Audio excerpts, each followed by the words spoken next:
So when you have a student or a child who's struggling at school, oftentimes you have a lot of documentation that goes with that. You can have a 504 plan, you can have an IEP, you can have all kinds of different reports, the results from RTI interventions, that sort of thing. And all of that is great, and it gives us adults a lot of wonderful information about what we might do for a student or for our child.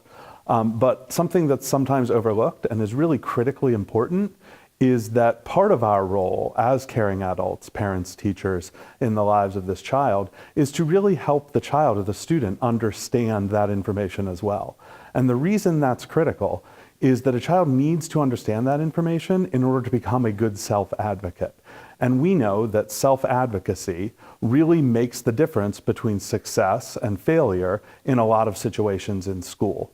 We also know that students are often uncomfortable with the idea of self-advocacy. That's normal and that's natural.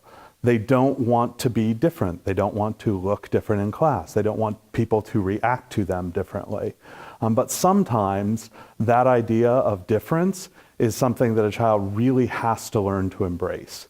And so, as the adult, as the teacher, or as the parent, something that we can do is to help a child understand what all of that documentation means. So why is the child struggling in school? What kinds of things does he or she need to really understand about himself in order to explain that to other people? And once he or she has a good awareness of it, how do they then explain it to other adults and to their friends? And once they can explain it, how do they make sure that those adults are giving them the kind of support that they need to be successful? And that's on the teacher and the parent. Kids don't come up with this themselves. You have to sit down and actually explain it and talk about it with your child or your student. Once that's in place, then they can become self-advocates.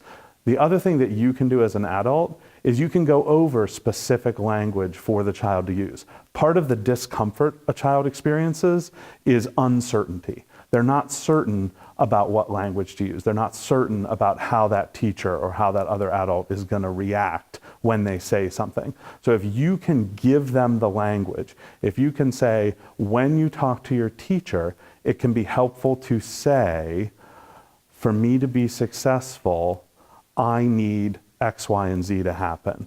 Or in the past, teachers have done X, Y, or Z, and that's helped me. Or I find it really challenging when X, Y, or Z happens in class. That then opens a conversation, and that's really the most effective form of self-advocacy. Making statements is fine, but if you can get your child to the point where he or she is comfortable actually engaging in a conversation and using specific examples with a teacher or another adult, they are very, very likely to get a good result from that situation.